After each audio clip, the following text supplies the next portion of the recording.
買った方多いと思うキークロン B1 プロ。でもこれ、傾斜がなくて使いづらくないですか？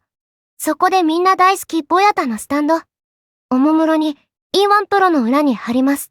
そしてスタンド部分を立てます。するとどうでしょう？匠の技によって傾斜角が MacBook と同じに。立てたら小回しがあるので滑りません。いつもの MacBook の傾斜はマジェックスタンドこんな感じ。やだ、使いやすい。